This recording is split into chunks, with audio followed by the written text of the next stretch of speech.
I'm back again with another video. Back again, talking One Piece takes and One Piece talk, man. Let's get it. This right here, I went to the one of his videos talking about upscales in One Piece. Because a lot of One Piece fans love upscaling characters from another character to try to prove their point, bro.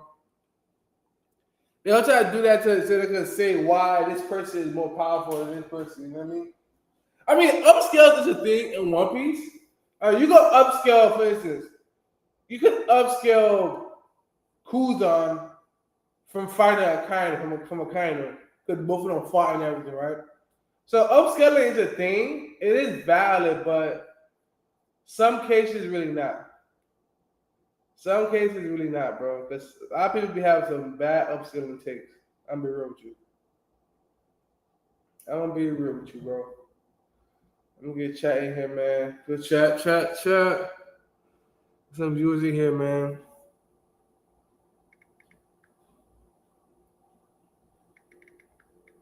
Get some viewers in here, man. Goodbye. It's that thing. Whoa. I see.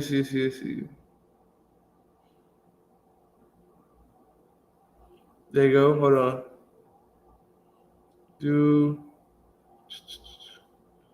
We're live, man. We're live in effect, man.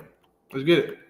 Scaling claims. Now, upscale is a term I've seen mostly in the One Piece community, so a lot of these are going to be One Piece related, but there are some other anime communities out there that have been using the upscale term as well. All right, so first, yeah, you can really say the upscaling tactic is mostly used in One Piece.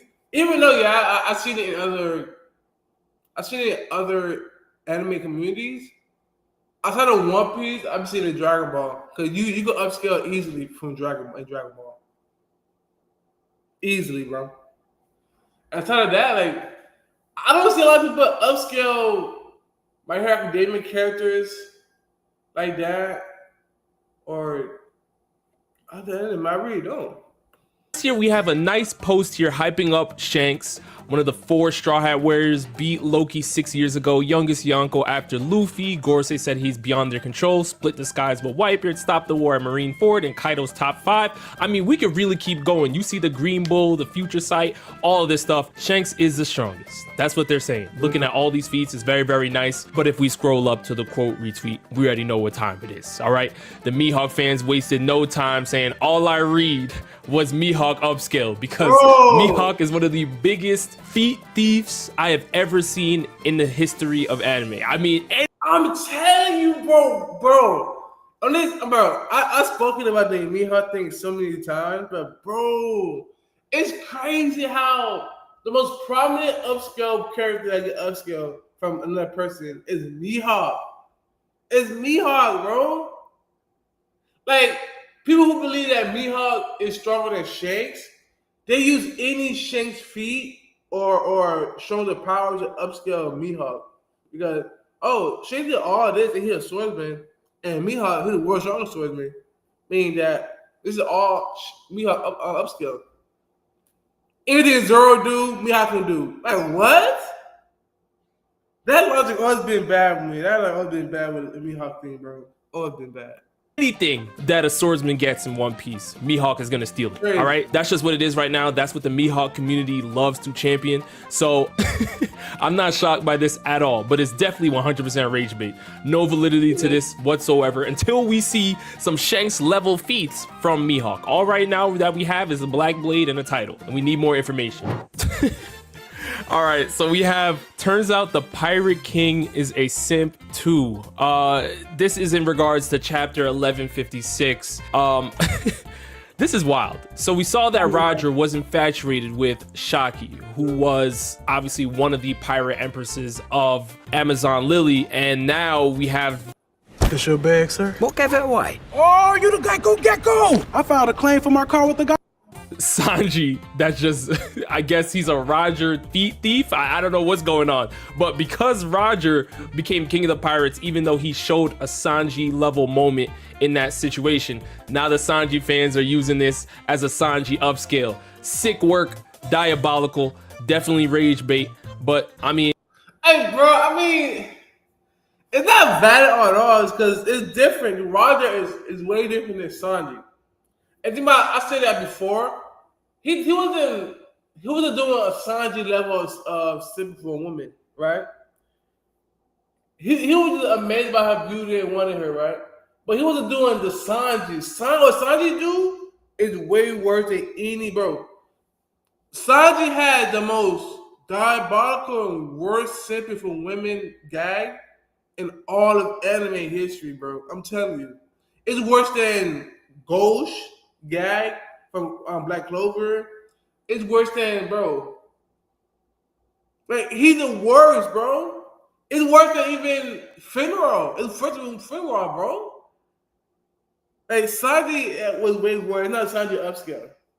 And people say that since Roger was simply he's a conqueror, oh, Sanji was likely to be a conqueror. He able to be a conqueror too. Like, no, bro, they're different people. They're different people. And listen, the way the Sanji community has been getting treated, I don't blame them. I don't blame them. When they go low, you take it to the flow. That's all I say. All right, next up, Asta upscale. Wait, what's this? Yo, all right. So Kishimoto, our 10th anniversary of Black Clover, and you see all the Naruto clones in the back are struggling to pick up Asta's sword. Asta just aura farming on them, and I guess this is Asta upscale. I mean, this one is definitely rage bait, but it's funny though. I like this one. All right, let's go on to the next one. As much as I don't downplay Naruto verse, but as much as I speak on Naruto and the Naruto fans, and that's kind of rage bait because Naruto can for sure pick up Asta's sword. Come on now. Even though Asta physically is strong, and that sword he had at the beginning of the anime was a wide edge heavy sword. But come on now. Naruto close to pick it up for sure. Come on now. Blackbeard upscale. Wait, what? Okay, so we see Roger versus Garp. Obviously, this is a call to God Valley when they clash, the hockey clash. We understand it. And they're using this as a Blackbeard upscale? How? How is this a Blackbeard upscale? Because they had to jump Garp, and Garp was 85 million years old. Like, what are we talking about? Garp was clearly outside of his prime, and this is a Blackbeard upscale. See, look, no. This is not a Blackbeard upscale by any means. Even if you wanted to reach and say there was a recent Blackbeard upscale, the only way I could see it happening is that Rox is Blackbeard's father. That's the only way I could even look at a Blackbeard upscale. I was not looking at the Roger versus Garp situation and thinking that was a Blackbeard upscale by any stretch of the imagination. Insane. They're really not. I don't know how is the Blackbeard upscale when Kuzan was the main one who was fighting Garp. It should be a more of a, even though it shouldn't be a Kuzan upscale, but it should be more of a Kuzan upscale. How is the Blackbeard was not involved at all? Like, what? Even though, yeah, it wasn't legit 1v1 from start to finish, like I always say. But Kuzan was the main person who was fighting Garp. Main upscale in the plot significance of Moria. So this is obviously in regards to chapter 1156, and this upscale might be valid. As we do know, people were talking about the Galilog giants and how they need to be brought back to life. And we do know that Gecko Moria does have access to that devil fruit. And the abilities that we were seeing in Thriller Bark with auras and everything like that, and the ability that Moria used on Thriller Bark can be used again later on in the series. If this is something that's going to come up again, where these giants are needed for maybe the Blackbeard pirates or something of that nature. So this actually does have some validity to it. There could be a Moria upscale in the situation right now. I'm not gonna lie. Roger fell. I mean, I don't really have nothing to really say about that. But I mean, Moria at this point in the story don't really play a big importance at all for real. Like he's worn out already. So bringing Moria back in the story, doesn't really do nothing. Even though he do have the ability to bring back the dead in a way. But I mean, That's solid, solid. For the beauty trap gimmick. Looks like we got a Momonga upscale. Ah! Wow. Co-pilot, I bet my daughter an ice cream that it snails faster than a slug. Momonga upscale is ridiculous. Y'all have no shame. As you guys can see here, Momonga basically stabbed himself so he didn't have to deal with getting caught by Boa's beauty. And we see here that Roger clearly couldn't handle seeing the beauty of Shaki. So this is somebody that I guess you're trying to say that Momonga is Roger level. Can we stop? See, look, y'all are ridiculous, man. I mean, it's obviously rage. That's obviously trolling. He's straight trolling. I never seen somebody try to upscale a mid tier from a top tier. Like what? We know Roger clears, bro. We know Roger is clear. It doesn't upscale at all. Because he doesn't. Momonga is the only person to defend against Boa's beauty / stone power. He's not. Listen, the One Piece community, y'all are ridiculous. This is funny though. I'm not gonna lie. This is hilarious. But definitely rage bait. No validity whatsoever. Momonga is nowhere near in this conversation. Right. Wait, what's this? Okay, so Frankie finally had a cool moment and Toei ruined it. All right, so this is Frankie's radical beam against Saint Saturn, and in the manga I guess they're saying it looked a little bit more powerful, and I guess it did. But Frankie upscale, cause Kizaru fought Frankie, and Frankie, what happened with Frankie? He was sitting after. All right. So honestly, that's more so a strike against Kizaru, in my opinion. I think Kizaru is looking worse, in my opinion. But Frankie upscale. I guess that's what the energy is outside. So is it valid? I mean, that's anime. Is it in the manga? I don't remember. If that moment with Kizaru is happening in the manga and Frankie just eating it, then I guess it's valid. But I don't remember. Is that Frankie upscale? Not really. I mean, not really. He's a cyborg. To be fair, he's a cyborg. So his durability is way different than a regular human, right? I mean, it was just a simple attack. It wasn't like no crazy powerful attack from Kizaru either. So you got to add that context. The only thing Frank can get upscale from that happened in Egghead is beating the Vice Admirals. Because I have Frankie the Vice Admiral level. You know what I mean? So that's the only upscale you get from Egghead. Only upscale. Okay, so we have another Mihawk upscale. Let's see what it is. Let's just look. Shaki, go handle the world's strongest swordsman. Yo, y'all are the worst. Oh my god. Oh, y'all are the worst, man. Y'all are the worst. Y'all are really... Yo, what's funny about this quote is... If you know, listen, if you're not in the One Piece community, obviously this is weird to you, but if you know, this is obviously the same quote that was told to Vista about go handle Mihawk, and people just use this for any type of other situation to push their agenda. I mean, no, that mean that term, it always been so funny, bro. I've seen so many memes and meme panels about that. I've seen that Vista go handle Mihawk. I seen Roger Whitebeard. Like, it's so much panels of replacing Vista with Roger Whitebeard, Kingdom One. Like, bro, it's been so funny. Saying it's clear Roger's the Mihawk rhythm.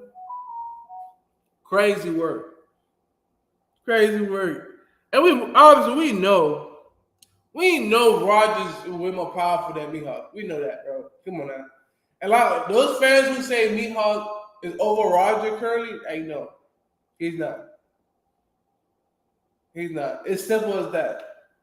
Roger is still stronger than Shanks and Mihawk. For sure. So now we have Shaki go handle the world's strongest swordsman. Yo, I'm not gonna lie, that's mad funny. but it's stupid. 100,000% rage bait. This is not a Mihawk upscale by any means. Leave Roger out of this. All right, it was one slip up. It was one slip up. Every agenda is a Garp upscale. This, what is this chart? This is the Dell AI PC, built for AI. It was designed to optimize your. What is this?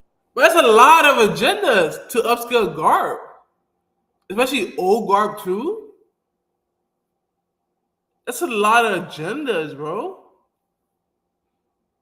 Wow, the least whole chart about agendas that makes Garp upscale. This chart. Wait a minute. Okay, so we have upscales a Monkey D in their prime. So we're seeing Dragon. Oh, now y'all want to care about Dragon. Okay. Upscales hockey brawlers that are marine rivals to the Pirate King and use battleship bag. This is ridiculous. Garp agenda leech chart. This is just what? Look at the bottom right here. Look at Blackbeard. Upscales due to their fight. Arrow points all the way to Kuzan says upscales due to Captain Tax. Then we have Sanji on the right again. Upscales the power of love and showing Garp with the power of love punch. Going back to Garp. This is ridiculous. Yo, the Garp agenda. I never knew the Garp agenda was this strong. I never knew the Garp. I've never seen Garp agenda at all. I've never seen like characters actually push Garp agenda.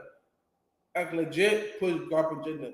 Because Garp, he's properly scaled, but I never seen Garp agenda to be upscaled. I've seen fans put Garp under people he's not. Well, I actually said people say he's Yonko level. Yeah. So he's more Admiral level.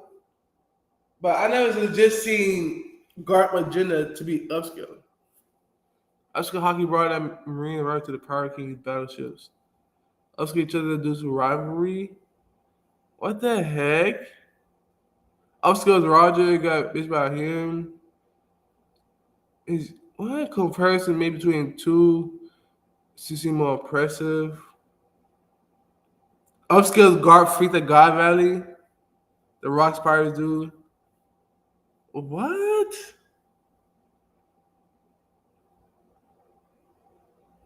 What? Captain Tax is crazy. He's how is Garp upscale from the Kuzan and Kainu fight? What?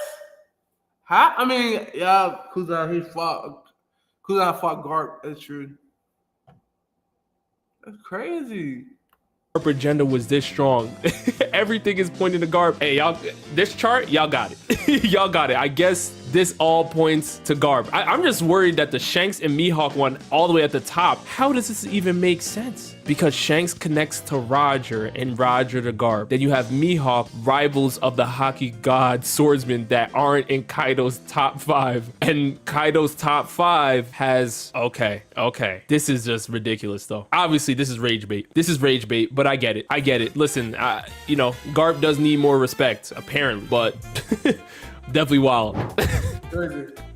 Okay. All right, let's start off with this Deku tweet here, because if you guys don't understand, it says, Huff Huff, bring me more street tears, Daredevil. Black Widow, where are you? Okay, so if you guys don't know the history behind this, there were some death battles that took place. And Deku ended up beating Miles Morales in a death battle. Actually, I think I have a tweet here that explains everything. Yeah, I've seen that too. I've seen that the card was about Deku and Miles Morales, aka Spider-Man. I don't know how's that a debate though? Like, especially when it's anime character versus like characters like Spider-Man, Miles Morales Spider-Man too. There's some other cases comparing. Is that comparing Goku to like Batman? You know what I mean? Because obviously Deku outstats. Hey, bro, Deku is FTL. That alone beats Miles Morales Spider-Man. I don't know how that became an actual debate, a topic to really debate about. 1 second. Okay, here we go. Here we go. All right, so this is the tweet here that explains everything. Deku fought against Asta from Black Clover 2 years ago in the YouTube versus web show Death Battle and lost. And the latest episode of the Death Battle had Deku return against Miles Morales and win. People joke that since Deku couldn't beat Asta, he resorts to bully weaker street tiers to win. So this is actually a disrespect to Miles Morales and a whole bunch of other characters too as well. But it looks like people are saying, well, Deku is so weak that he only picks on street tier characters. So now, if we go back to the original, is that a street? We see Goku on the street. Deku upscale. Honestly, hey, this is great work right here. Yeah, Deku upscale because Goku was standing on the street is wild, bro. Like what? Right there on the street, and Goku is one of the most powerful anime characters we ever seen. And Deku upscale? Wow, it's crazy. This is great work. I gotta give it to you. Definitely rage bait, but we love to see it. We love to see it sticking to the Deku agenda. Goku is in fact on the street, so it's Goku street. See, with smart security and energy management, Vivint makes your home smarter, all in one place. A toasty Thomas's brekkie. Oh, thanks, Tom. Huzzah! this is what's ridiculous though. Just because Goku's on the street, man, that doesn't mean he's street tier. All right, there's some people that are actual street tiers that Deku would definitely run through, no problem whatsoever. Oh my gosh, yo, y'all Mihawk fans are relentless. I'm telling you, and going back to another Mihawk upscale, bro. Mihawk is the most glazed character in anime history, bro. Especially One Piece history. Oh my God. I've never seen somebody so glazed in anime before, bro. Deku is pretty strong, although unfortunately it always come back to a Mihawk upscale. How? How did Mihawk get upscale from My Hero Academia? Y'all Mihawk fans are relentless. We just talked about Deku upscale because Goku's on the street. The Mihawk fandom literally found a way to cherry pick. This is diabolical. This is diabolical because this might be Tabata's artwork on My Hero. I'm not sure. Is this Tabata's artwork? This might be Tabata's artwork on My Hero. And it looks like Deku is holding a sword. So you know what the Mihawk fandom has to do. You know what they have to do. Mihawk upscale confirmed because Deku is holding the sword. My goodness. It's like you can't win. It's like you really can't win. You could be in a different verse. You could be IRL. It doesn't matter. Mihawk's upscale. Let's just go on to the next one. Let's go on. You know what's crazy though? There's some fans who actually legit believe in that logic. Cross verse and inverse. That anybody with a sword is Mihawk upscale or is a Mihawk victim. Like, I've seen people legit say Mihawk will beat Trunks because Trunks is a swordsman. I've seen that, bro. Saying that he'll beat Roger, Whitebeard, Rocks, Big Mom. No, he isn't. He isn't, bro. And the true cross verse, comparing to Trunks, man, it's crazy. Even low-key with Asta. Can he even beat Asta, low-key? Low-key, I can't see. Oh, that's debatable because against Mihawk and Asta, it's a sword-to-sword fight. Because Asta anti-magic abilities don't go crazy. But that's a good fight, though. I'm not gonna lie. To the next one. You missed this detail in One Piece chapter 1156. Nami upscale is coming. You not ready for this because One Piece chapter 1156 color spread show 4 big characters: Luffy, Zoro, Nami, and Sanji. Okay, so they're talking about the color spread here, and you have Zoro here. Hold on. You guys can't really see too much. All right, so you have Zoro here, Nami, Luffy, Sanji's over here. Obviously, you have Rayleigh and Scopper Gaban, and then everybody else looks smaller. Chopper is smaller, Jinbei is smaller. So people are obviously pointing to the fact that since Nami is technically upscaled in the photo, then that means Nami upscale is on the way. I mean, I wouldn't go that far. I think maybe Oda might be just showing, you know, love to the original pre-time skip. Yo, this is the first though. I'm not gonna lie. This is the first that I've seen people upscale Nami. That's the first. That's the first for sure. Upscaling Nami from a cover page. But it just it's, I mean, I thought everybody knew that it was simple that because Nami is one of the OG members of the crew, one of the founding members. Like legit. She's the second mate. No, yeah. The second mate to Luffy. Second mate. So I mean, giving gratitude, giving some shine to the original members of the crew, not crazy. Not crazy at all. Come on, Nami joined before Jinbei, Sanji, Robin, Usopp, Chopper, all of them, Frankie. Characters, or you know, pre-Grand Line characters maybe, or something like that. I don't think this is an automatic confirmation that Nami is gonna end up being Big Mom 2.0 at the end of the series. Now it could happen, but unless Nami shows me any hockey feats, I'm still putting her up on the chopping block for one of the weaker Straw Hats. Absolutely. Ichigo upscale. Wait. What's this? So there's a new preview in Shonen Jump. This refers to the form that Ichigo showed when he confronted Yhwach. Its name was never revealed within the original story, but Kube-sensei named it during the production of Kanshintan. That name is Half Hollow Ichigo. Okay. In the scene where Ichigo is taught the final Gessen potential, if Ichigo can transform properly, his mask will look like the mask he fought Ulquiorra with. Try Dentist formulated TheraBreath mouthwash. It's a better mouthwash, I guarantee it. This may be the last ad you ever see, because with the free ad block extension from Capital One. I get it. Okay, this is the first time I'm ever seeing this type of information, but essentially what's being said here is that Ichigo wasn't using his full powered form when he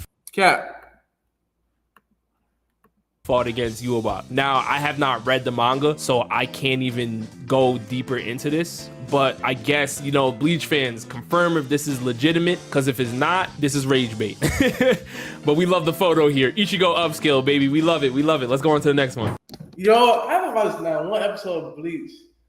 Me personally, Bleach, it seems like it's not an anime I will actually watch and binge watch, bro. It's like too boring for me, man. The story, a lot of people are like, it's part of the quote unquote big three, but like Bleach is so boring. It's boring to me, man. And crazy about it, Bleach has a lot of powerful swordsmen, cool swordsmen too. And I love anime swordsmen. They cool and have aura and powerful. But like Bleach is not an anime I would get into. I'm not gonna get into Seven Deadly Sins, the four nights of Apocalypse. I'm getting to that right now. Before I even got to Bleach. It's crazy. Like I got into I watched Fairy Tail, the Dragon Quest before I watched Bleach. Like Bleach never the anime I would actually watch, bro. It really not. We have literally all these top tiers in One Piece using devil fruits or weapons, including swords, guns, axes, pole arms, etc. And then there is this monster Garp, who's just using his bare hands to kick ass. Garp upscale. Garp is a hockey man, but he's not the only hockey man in the series. How is this an upscale? I mean, we love the photo here, but I mean, it doesn't matter if what you use. If you're a hockey man, you're a hockey man. Like, you know, I mean, are we gonna say Virgo upscale? Like, what are we doing? You know, if you're a hockey man, you're a hockey man. That's it. All top tiers in One Piece and devil and weapons, including swords, guns, axes, pole arms, etc. And there's this monster Garp who just uses bare hands to kick ass. Garp upscale. About Luffy though. Oh, I forgot. No, Luffy is devil fruit. I mean, yeah. I see like Garp is the true hockey man, who use strictly hockey and to fight people, which is valid. Garp is like, he's truly the hockey man. Like truly, no devil fruit, no weapon. It's like no weapons at all. But me personally, when I say when I refer to hockey man, I mean but when I look at it, you can say Garp because no weapons, just straight hockey.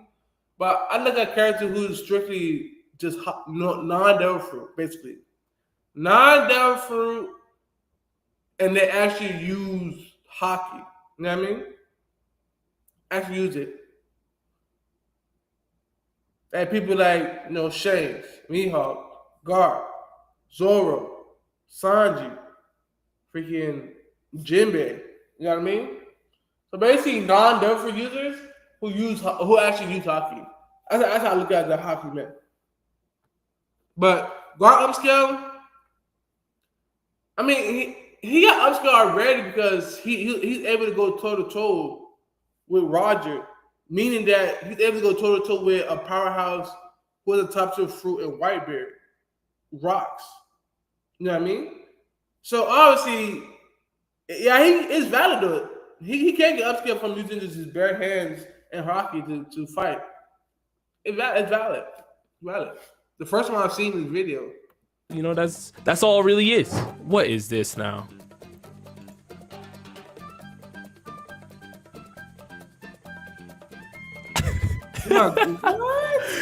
Yo. All right, so there's a connection between Emu and Mihawk. Right. That's what's being theorized in the community right now. So we have Emu's here in the background behind Mihawk. Mihawk saying, "Lend me some strength, Emu-sama." This is 15-year-old Shanks we're up against. And then there's an Asta upscale. Okay, Asta upscale? What happened here? What did I? I get it. They upscaling that meme. They say, for Mihawk, lend me your power, Emu. Because mind you, Emu is referred to and implied to be, a demonic figure, a demon, right? So basically, Emu is a demon. And some people theorize that Mihawk is connected to the Holy Knights, HB1. So that connection to Emu, boom. And they're saying it's an Asta upscale because Asta, he's a swordsman who had demon power, who had a demon within him. So like, I get it. I get the upscale. Miss. Oh, I can't even show it. Okay, so I'm assuming that because they're saying, I mean, it's more of a devil fruit, but they're saying because Emu is using magic and there might be a connection between Mihawk and Emu, and if Emu is using magic to help power boost Mihawk, then that means Asta's anti-magic can come through and counter Mihawk. Man, honestly, the way the Mihawk fans been moving with this upscale business, I'm not mad at the Black Clover fans for clapping back here. I'm not. I mess with the upscale. Bro. I mess with the upscale. Asta. Also one of my favorite anime characters too. I mess with the upscale. I mess with it, bro. Asta, the true demon, like a racial power. It ain't gonna true though. Like Emu's power is gonna refer to using magic from another world. So like, if it comes to be that Emu use actual magic, that's kind of tough, bro. Now you're gonna have the One Piece the Black Clover fans going crazy. I just think it's a devil fruit ability. It's part of devil fruit. I think, cause I theorize that Emu may have that, like the devil fruit, like the devil fruit model devil. You know what I mean? So that's why Emu has all these type of powers and abilities. I'm not. The way the Mihawk fans been moving, it's been ridiculous. So, hey, it might be an Asta upscale today, man. It really might be an Asta upscale today. If it is confirmed that Emu is powering Mihawk through the use of his powers like he is doing the rest of the Gorosei. If it is confirmed, Asta upscale, man. All right, so we have the Vista upscale here. Oh, so we have this one here. Okay. So A lot of the community has been getting on Sanji because right now it looks like Sanji may have the opportunity to become a Conqueror's Haki user. And people have been saying, well, he can't be a Conqueror's Haki user. He does not have the will of a king. He's a sim. He doesn't have that kingly ambition. Well, chapter 1156 shows that Roger can also fall to the same power of love. This is the new Dell AI PC with Intel inside. That Sanji has. But that's how upscale for Sanji, bro. He's a different character. Roger, bro, his will and his motive is way different than Sanji's. And when they act, Roger don't act like this on a daily basis. Sanji act like this, he act like that on a daily basis, bro. It's way different. Roger isn't almost dying because of his simping, bro. That's the thing. Like, Sanji almost died. Legit almost died over that. Almost died. Bro, Sanji in the middle of a war. He let himself be captured by the enemy and beat down by the enemy. Because it's the simping, bro. Come on now. Roger isn't doing that. So the possibility of Sanji getting Conqueror is slim to none. You know what I mean? And it's not his only will. Other factors play into it being a Conqueror. Fall into multiple times throughout the series, and Roger is one of the strongest Conqueror's Haki users in the entire series. So honestly, I'm not gonna lie to you, this one right here is valid. It really might be a Sanji upscale in this scenario. Like, I know we looked at Sanji and a lot of people have been trying to debunk Sanji being a Conqueror, but I think there's more stuff that we have to realize throughout the series, that Sanji has kingly ambition, just not in the typical way that people would normally want to see it.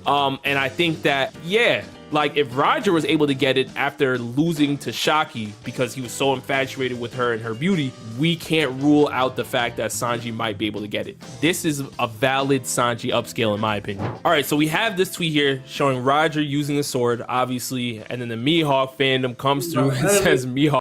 Another Mihawk upscale. Another one, bro. That's what I'm saying, man. That logic... Any swordsman can be upscale Mihawk. It's crazy, bro. Upscale. But then we see the quick counter here, Vista upscale. All right, because Vista, go handle Mihawk. All right, that's what it is. So unless you guys can refute this based on statements, this might be a Vista upscale too. Vista, if Mihawk's up there with Roger by statements, Vista's up there with Roger by statements as well. That is true too. Because people who upscale to Mihawk, that's also a Vista upscale as well. Because Vista did stalemate Mihawk. And he did handle Mihawk, bro. Like, Marco had so much confidence. Like, he was so... But the fact that Marco was nonchalant about sending Vista to handle Mihawk and keep him busy to protect Straw Hat Luffy. It just shows, bro. It shows, bro. That just shows that, yes, Vista was powerful enough to do it, but also shows that Mihawk isn't struggling Shanks. Because Shanks is not getting stalemated by Vista, bro. He's not. He's simply not, bro. You know what I'm saying? Like, people still brush that aside. Oh, Mihawk, you're going serious. You know, name the tag. That's their go-to. That's their go-to, bro. But bro, which one is better? Which one is better? Stopping Kaido and sending him back home, or being stalemated by Vista? Come on now. Shanks is not getting stalemated by Vista at all. He's not. You know, that is what it is. All right, next up we have, now I know most are immediately thinking the two legendary fruits are the Blackbeard and the Luffy fruit, but what if one of them was Chopper Hito no Mi? Chopper went to Drum Island for a reason. Chopper mentioning if the Blackbeard pirates might come after his fruit. All right, you have Chopper here saying they might come after me. It was a pirate crew of only 5 people. Their captain called himself Blackbeard with overwhelming strength. They destroyed our entire country in a blink of an eye. All right, and obviously... Wait, the Blackbeard pirate destroyed the entire country in the blink of an eye. Hold on. This may be a cross version upscale. I'm not gonna lie. This may be an upscale for One Piece. Cause especially if the Naruto fan, oh my god, oh yeah. I'm definitely using this against another Naruto. Like any Naruto fan I come across to say that One Piece characters, oh, they can't be continental. Bro, they're way weaker. I'm using this, bro. I'm definitely using this. I'm definitely using this. I'm not gonna lie. I might use that panel. Blackbeard and his crew destroyed the country in the blink of an eye.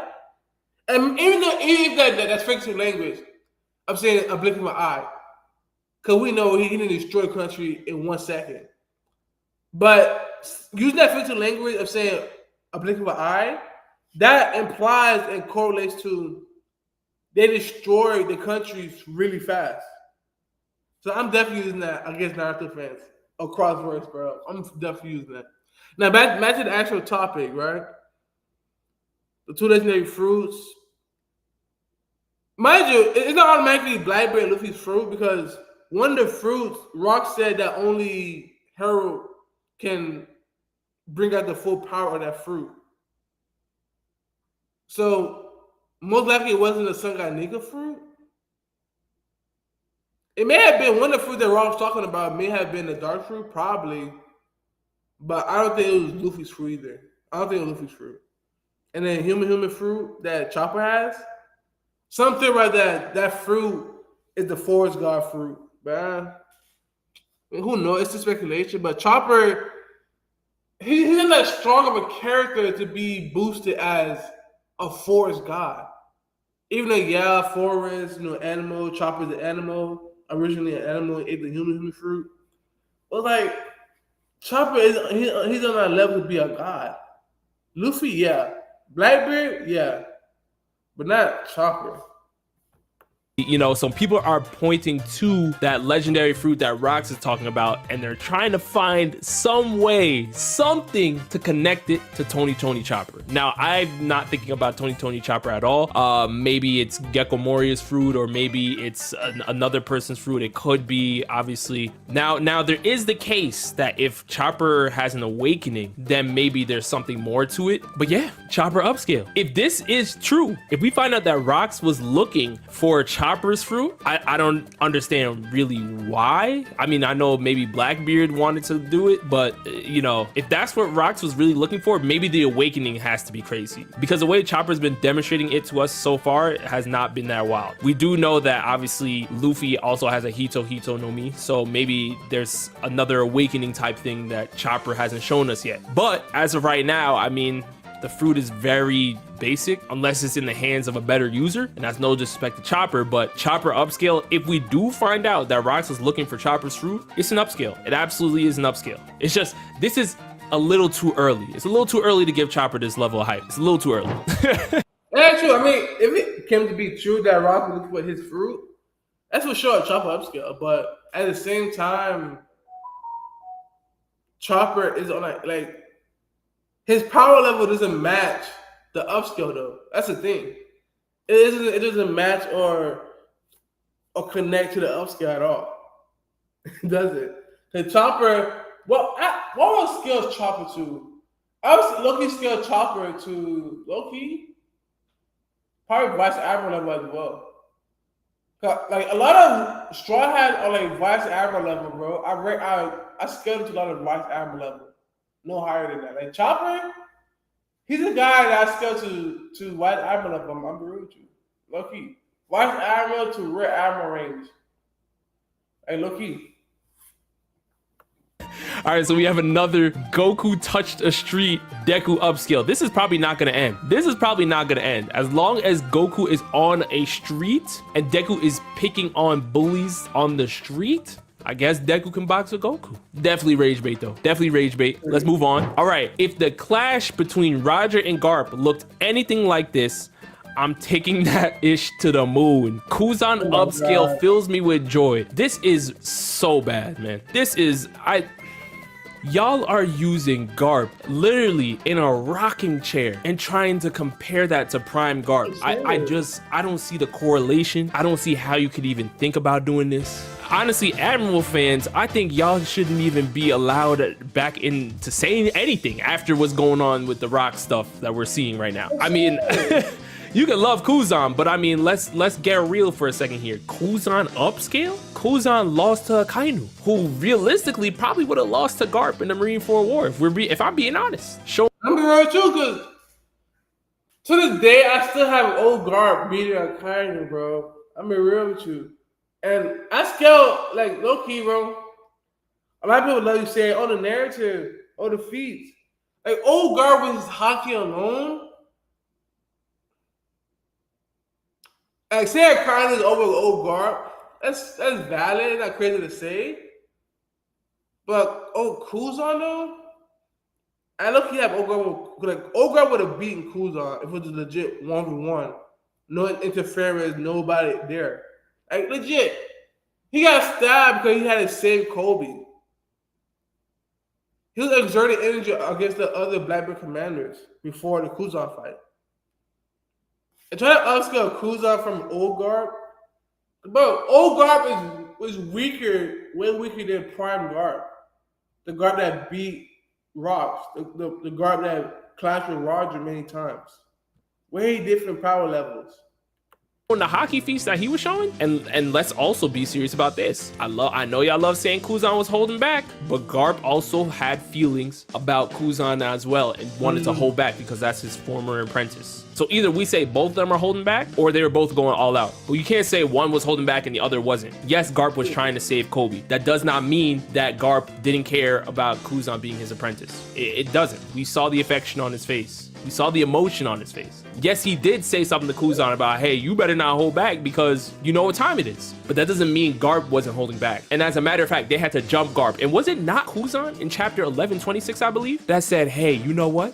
Garp can't be put down. We tried to kill him and we couldn't even do it. How is this a Kuzan upscale because you're seeing Roger and Garp box? This is the furthest thing from a Kuzan upscale. Kuzan has a lot of ground to make up. I mean, he's working for Blackbeard's his captain. He has a lot of ground to make up before we say Kuzan upscale. I'm just respectfully. And then we have one here. So Garp clashed with Roger, but couldn't sky split. Base Luffy upscale. I'm not mad at this. I mean, we know it's wrong. It's absolutely rage bait, but I'm not mad. I'm not mad because Luffy has been getting stronger, considerably stronger throughout post time skip, and it's only going to go up. And as we do know, Luffy's basically going to be the second coming of Joy Boy. So his hockey is only going to improve as Scopper was talking to him about it. I'm not. I mean, mind you, I think Luffy in base form split the sky against Kaido. Yeah, I think he did. Yeah, that's kind of true. He split the sky with Kaido. So I mean, you can say it's upscale, but we know Luffy's power though. We know Luffy's power. We know his power. I wouldn't say a major upscale, but because current Luffy is not stronger than Prime Garb or Roger.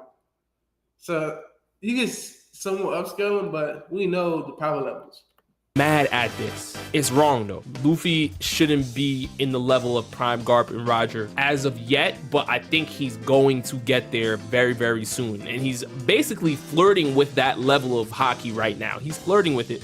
But I need to see him literally stop the regeneration of the Holy Knights or a Gorosei member. If he can get to that level, then you can start putting him in these Roger and Garp conversations, because I think Roger and Garp have the hockey to do that. I do.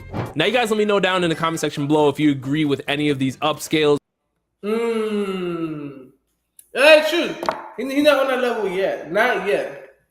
Like, give it some time, bro. Give it some time. You gotta give Luffy some time.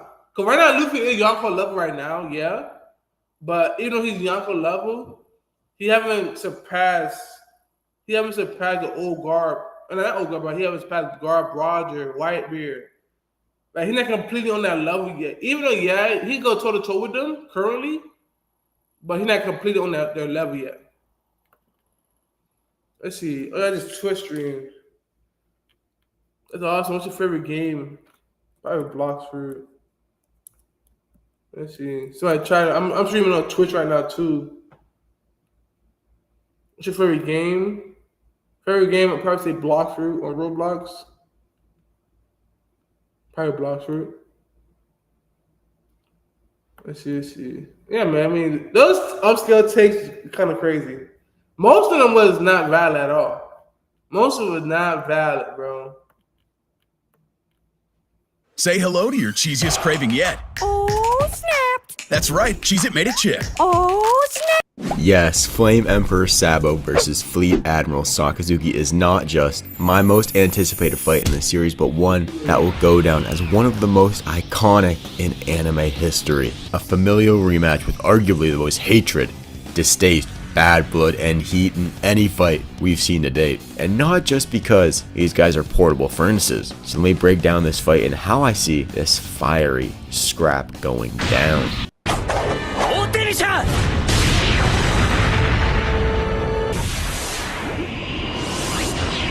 Yo! Now, one thing with our main cast, the Straw Hats, that I personally find a very small issue with is that there's never really any real hatred, real beef between our characters. I mean, Luffy doesn't remember goddamn anybody. Bro, Luffy, you literally saved Robin and declared war on the government against this dude, and all we get is a pigeon guy? I want some real hate, some real I mean, yeah, that's true. That is true, bro. Cause Luffy, he's the type of person, his personality, he don't have true hatred for characters, people in One Piece. But he does people he don't mess with, yeah. Like Akainu, cause he know Akainu was the one who killed his brother. So Luffy don't mess with Akainu. Like if he was face to face with Akainu, he would be really serious. But against people like Kizaru, like even against Kizaru, he was smiling against Kizaru. He was smiling, bro. And mind you, Sabayori, Kizaru was low-key about to kill Zoro. He about to murk Zoro right in front of Luffy. And the next time they met, bro, Luffy was smiling in his face. So like, Luffy don't have no true hatred for nobody, bro. True hatred, no. angst. Bro, Zoro and Sanji barely even know their opponents. Like, when's the last time Zoro fought someone with real narrative behind it? He does not have a damn iota of care for Lucci at all. One of my favorite fights in modern Dragon Ball is Vegeta versus Frieza in Resurrection F, because Vegeta was just on when he hates bro with every little Saiyan gene in his body. Every punch, every kick just so cathartic. Again, that's a reason why Kid was at first such a captivating character, because Kaido whooped him and took Killer's nonchalant gimmick. Backman played reverse pin the tail on the donkey with Kid's arm. We want to see some comeuppance. Then I could even see it go in a similar route to Mustang vs Envy, if you know you. I mean, but mind you, Vegeta, he was beating Frieza. Kid wasn't, even though Kid beat Big Mom with Law, but he didn't beat Kaido though. He did nothing major against Kaido when they met again. So I mean, he had a concept behind that. No, but that's for later on in the video, my friend. Now this bugs me because I'm a real fight man. Give me that toxic Connor throwing buses at people, pushing each other at the press conferences, scrapping it up in a casino, bringing up that dude's manager is a terrorist. I could go into heavy detail, and I will go into heavy detail. That's what I want. I want it nasty and grimy, buddy. And Sabo vs Sakazuki is the perfect fight for that. Not only is Akainu the one who killed Ace, Sabo's bestie, not only did he permanently scar Luffy, Sabo's other bestie, but he made Sabo feel so useless. Could you imagine Sabo sitting pretty in the revolutionary castle, making sure he can properly form a dragon claw, while Luffy and Ace, his brothers, his day ones, are literally going to war? You'd feel like an absolute bum, dude. Much like Luffy, Sabo also has a permanent reminder of his failure to protect Ace. That is true too. Like, imagine during this time, Sabo lost his memory because when he was a kid, he got shot at by a celestial dragon ship, and they had a whole explosion to where he lost his memory. And he grew up, like he legit grew up forgetting, like he didn't know about Luffy or Ace growing up because he lost his memory. But then he got his memories back by seeing a picture of Ace being dead. That was crazy. When I first watched that, that was a crazy scene. In fact, bro, the emotions behind it and everything. That was a great scene right there, bro. Getting his memory back of his brother. He remembered Ace in the process, and he started remembering Luffy too. And the fact that he was useless, I'm trying to protect him because he didn't know about them. That was crazy. And I'm saying that the connection of Sabo and Kainu, even though they never met, it's like, bruh, Sabo and the series versus like Kainu would be a great fight. And the series fight to where Sabo, low-key, Sabo more valid to fight Akainu in the series more than even Luffy. I'm be real with you.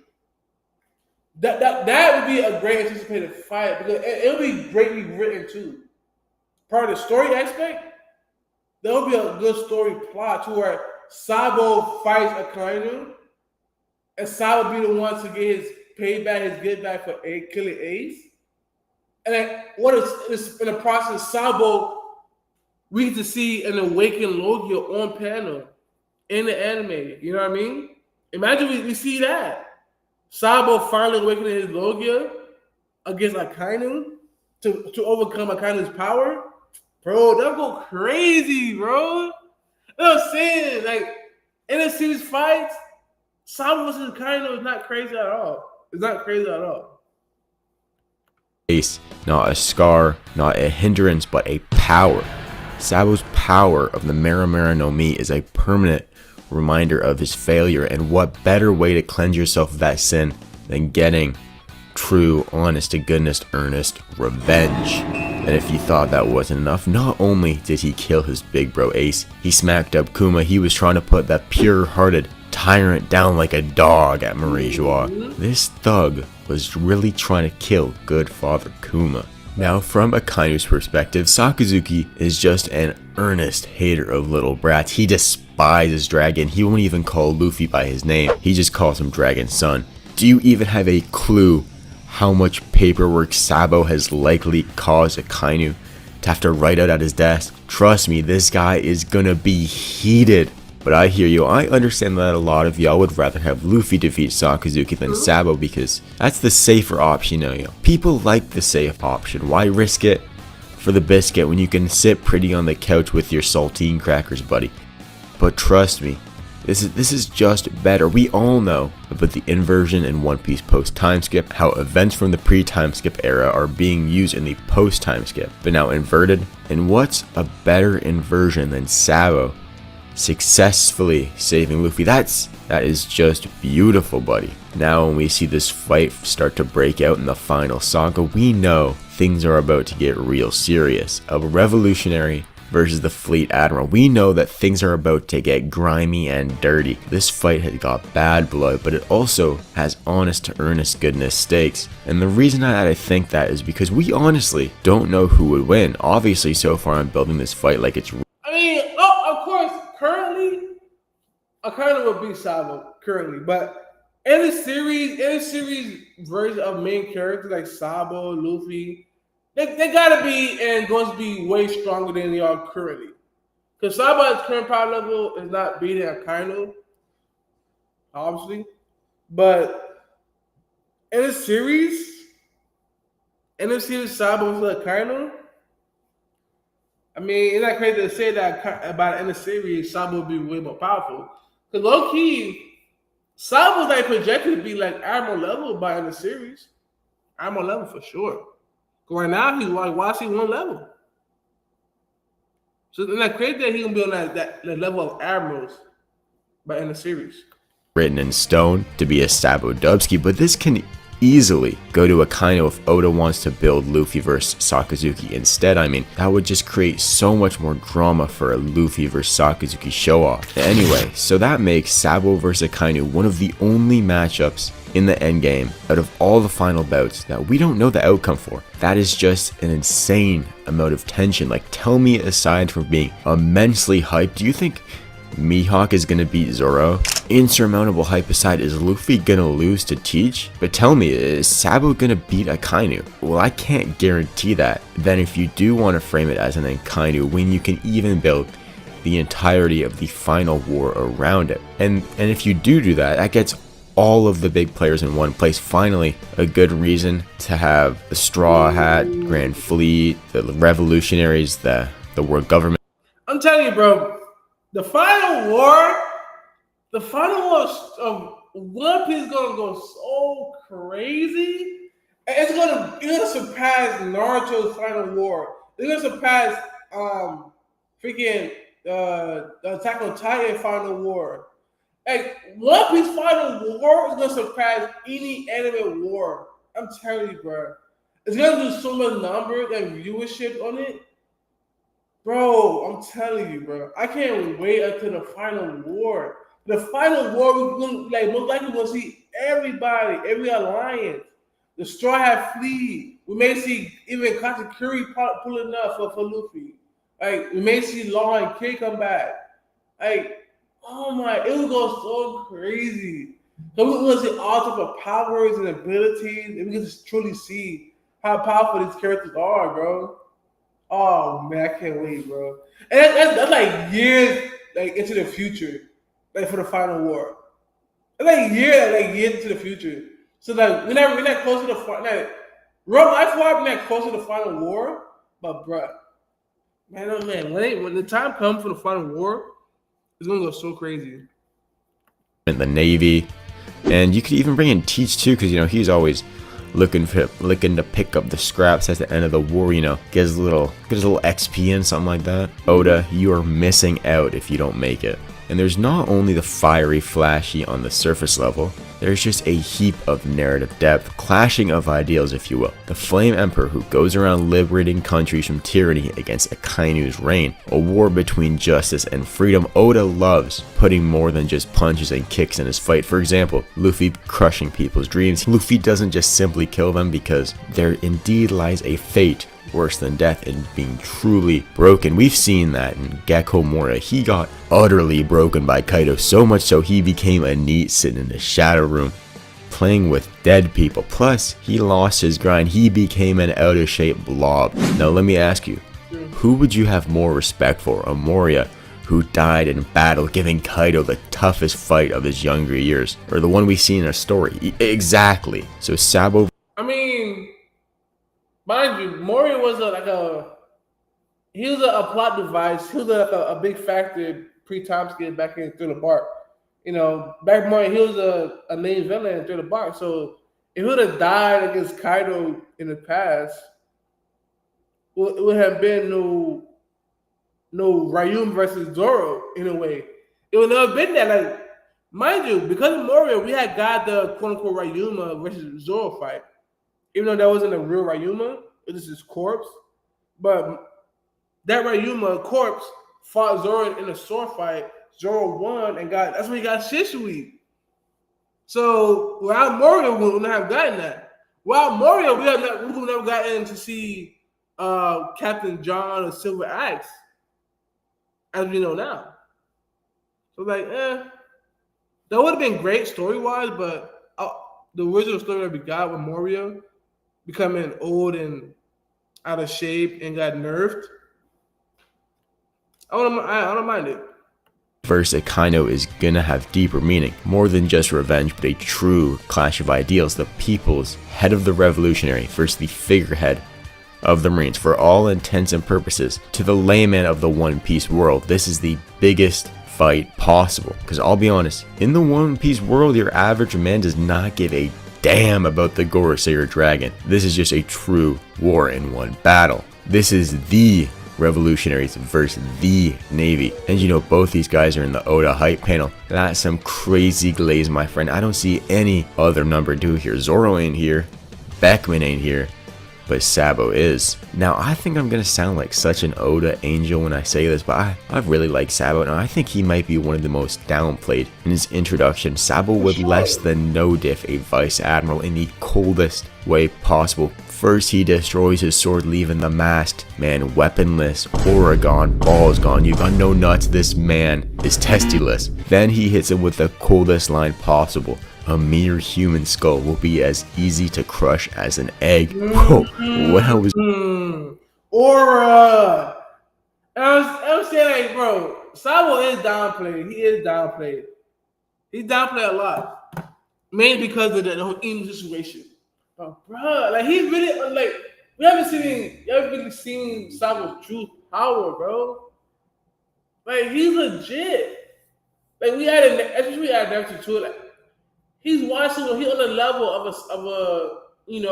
a Marco, a Zoro. Like, he should be on that level. We had a narrative to it. People downplay him, bro. Like, crazy.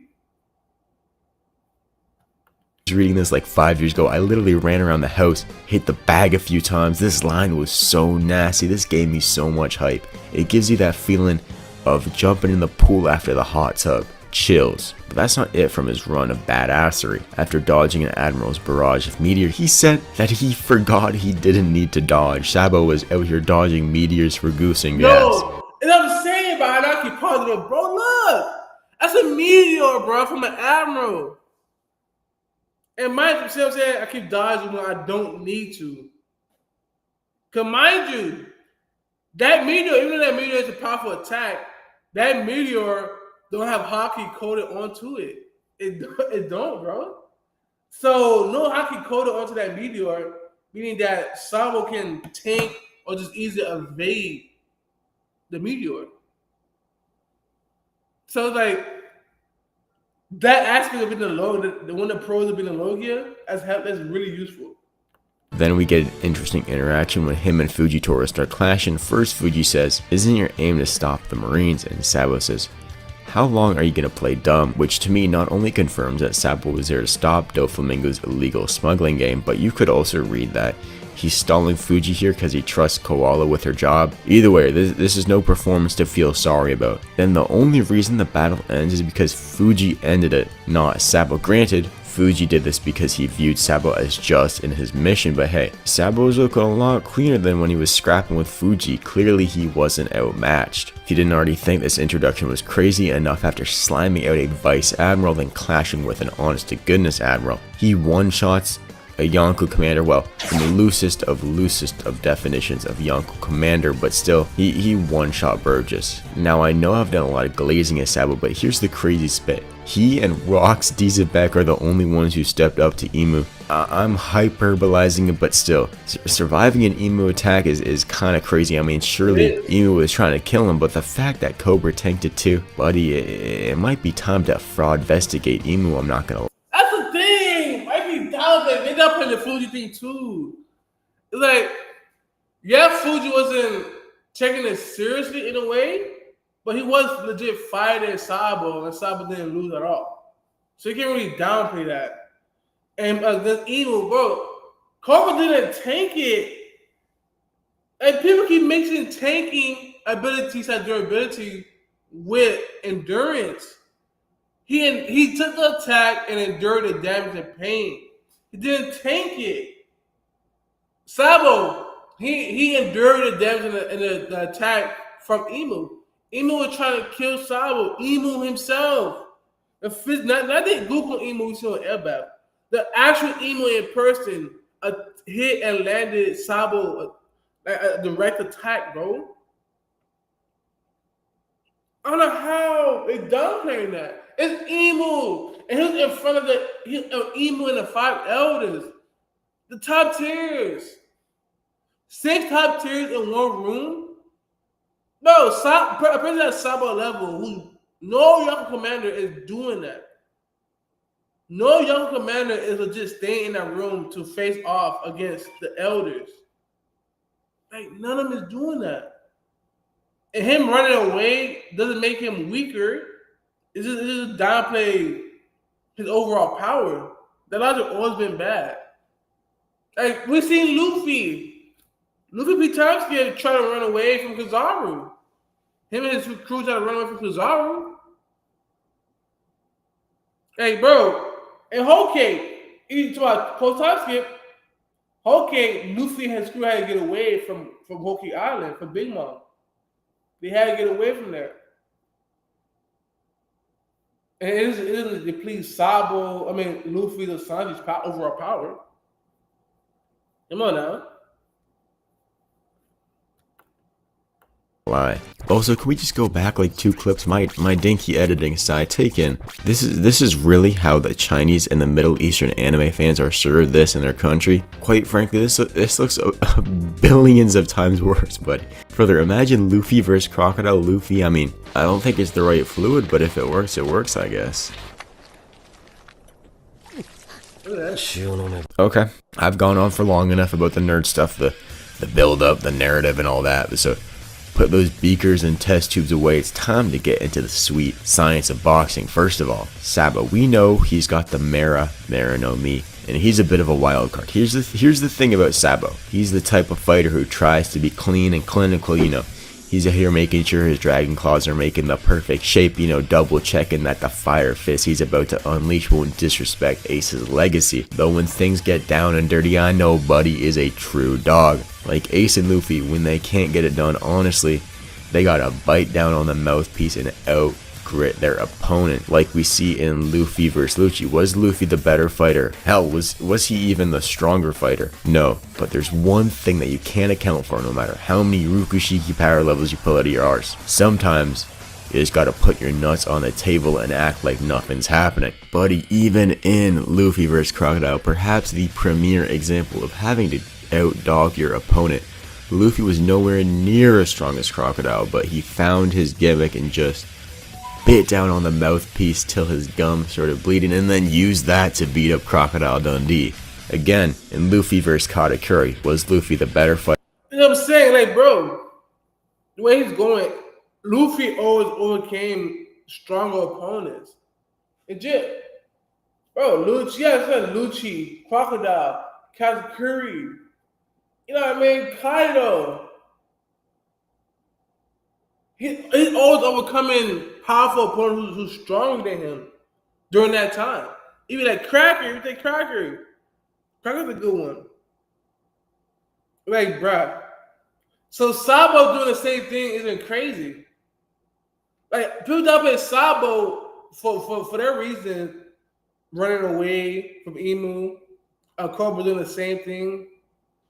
Hey, but being said about Cobra, that's nothing that isn't deplete your overall power.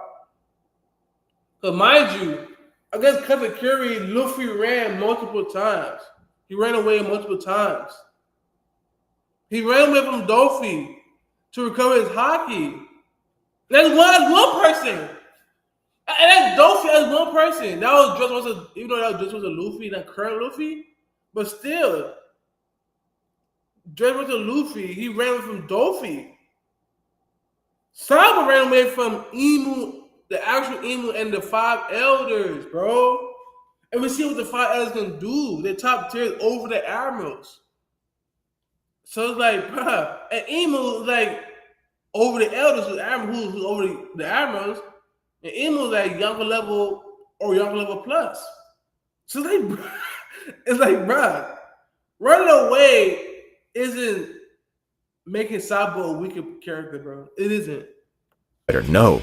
In fact, Katakuri was known as the perfect fighter, but Luffy had that dog in him that Katakuri clearly didn't. I mean, he went down to like 10 attacks. This guy does not know how to bite down on the mouthpiece at all. He's got a glass chin. Plus, we know Sabo's low-key has a sadistic side to him. I mean, those are some devil eyes if I've ever seen them. I don't know if I want to ask, but how many human skulls have you cracked? Like you're working at a 24/7 breakfast buffet. Now, aside from the Duke, Sabo's also got his stick, the metal piped. Move over, Mihawk.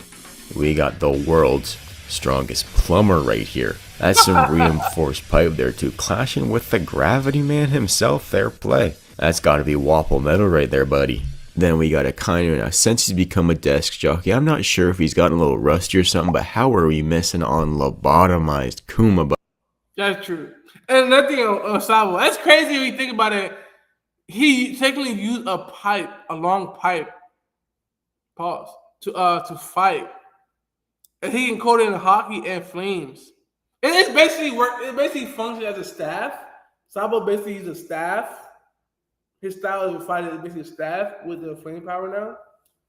But like, it's a pipe that he used to fight. Buddy. Anyway, when Akainu's all limbered up, he's a bit of a slugger with the Magma Maganomi. He's got such a wide range of fire powers, he's not too preoccupied about landing, because realistically speaking, something is going to land. It's just a matter of how much. With the most offensively potent fruit in the verse, as confirmed by Oda, you even have the ability to not get stalled by Yonko Commander tier characters. Quite the feat. I can't say the same about the other admirals, buddy. Take notes, Greenbull. I know you're a loyal Sakazuki brown nose. All you have to do is successfully rage bait them first. You know, Akaino's a bit of a troll, buddy. Then obviously Akainu has some serious mitts and has clearly been taking the Muay Thai conditioning seriously. I mean, tanking a supreme grade blade to the fibula, the weaker of the shin bones. What a legend, bro. Anyway, here's the thing about Akainu. He's a boxer at heart, but he's not like a Luffy or Garp, where they've had to develop a style and speed. Sakazuki is a slugger, one-hitter quitter, you know, like Deontay Wilder timing. I mean, he's low-key a devil fruit merchant, and he'll even admit it, saying that magma beats fire. Imagine being able to build an app with your name on it, just by thinking about it. Meet Base 40.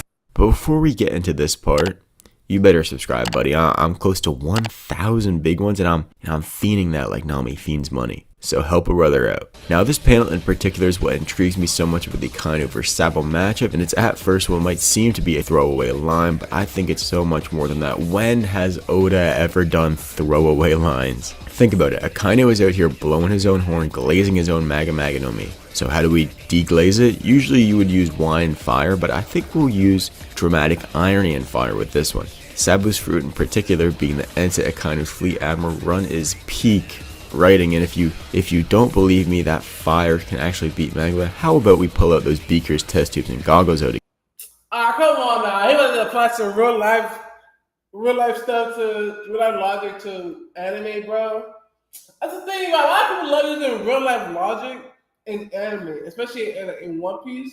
They don't use real life logic for a lot of cases. I mean, like, it's somewhat valid, yeah, but this is anime, bro. Anime is way different than real life logic. Because people love try to have real life examples and try to apply it in anime. It's like, it doesn't fully correlate to what's actually going on in the anime. You know what I mean? And we know Sabo, he may be more powerful than Ace, yeah. He is more powerful than Ace, what Ace was.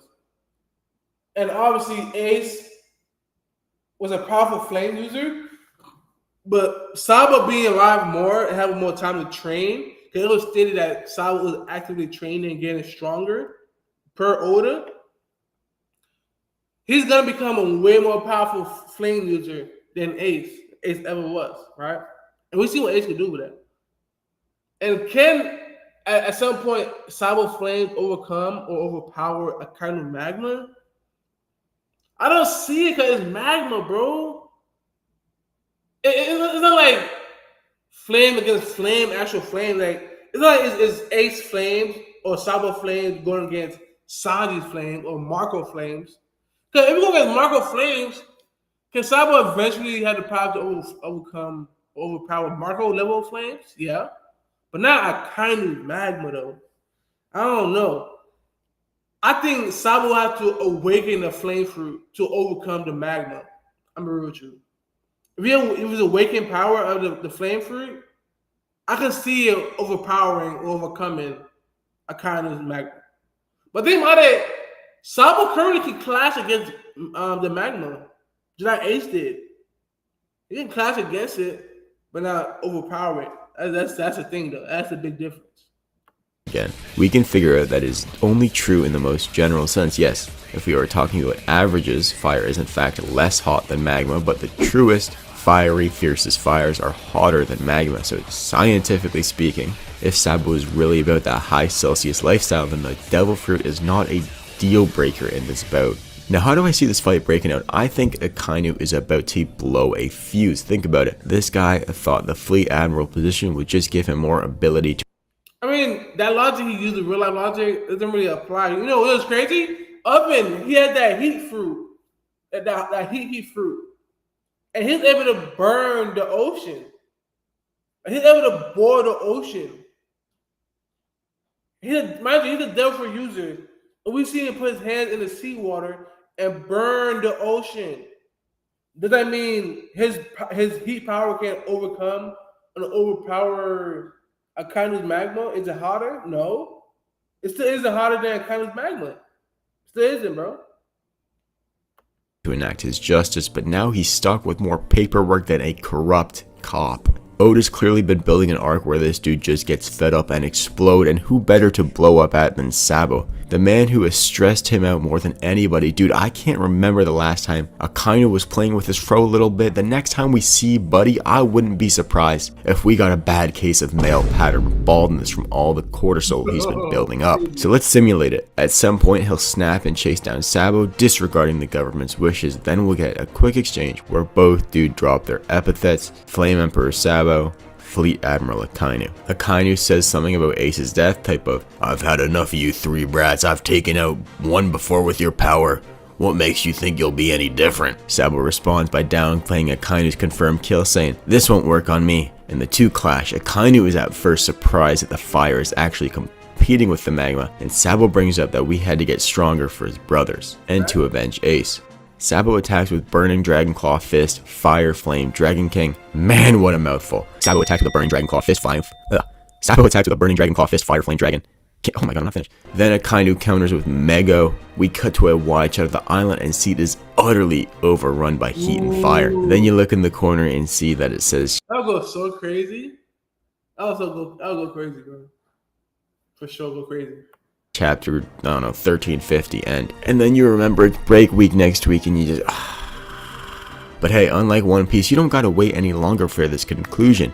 After 2 weeks, you open up the next chapter and read the title. The Chief of Staff versus the Fleet Admiral. Now you're hyped. But in this chapter, we cut around a bit and seeing the aftermath of the clash. Both are breathing heavily, but Sabo seems a little bit worse off. The agendas are crazy. Then Sabo throws out a rook check, but Akainu devours the flame with an Inugami Gurren, which hits Sabo's arm, seemingly disabling it. Akainu mouths off, "That fruit of yours, you're still a rookie, not even awakened yet." Then surrounding Akainu is a moat of lava. There's nowhere for him to go. End of chapter, no break next week. Then the next Thursday, all that coping may just be worth it. The title is called The Mera no Mi. We see Sabo lying there nervous. He looks down at his one good... Yeah, I like how he playing out the whole fight. Like he's trying to play out the whole fight between Ace and Sabo. I mean, Sabo and Akainu in the series. I mean, bro... Can Sabo, I'm not gonna lie, I can see the innocent Sabo, I can see him overcoming Akainu, bro. I can legit see it. I can see it, bro. I can see, and would Sabo kill Akainu? I don't know, because a lot of killing don't really happen like that in One Piece for real. Because Oda don't like killing away his characters. But I can see it though. I can see Sabo either killing him or near killing him. Because Akainu is the type of person, he want his justice, but he not like actual legit justice. His way of justice is way different than actual justice. You know what I mean? Like legit, the Revolutionary Army is more of a good, they're more of a good guys than Akainu. Legit. Like legit. Akainu will kill innocent people. So we add a narrative to it. A criminal, aka a revolutionary, being more of a good guy than Akainu, who's a Marine. It's crazy. But yeah, man. I'm ending here. Just watching. Like and subscribe. Wait. Whoa. Hold on. Let me repeat that. Thanks for watching. Like, subscribe, share, and comment below. Do you really see Sabo fighting Akainu in the series? Yeah, man.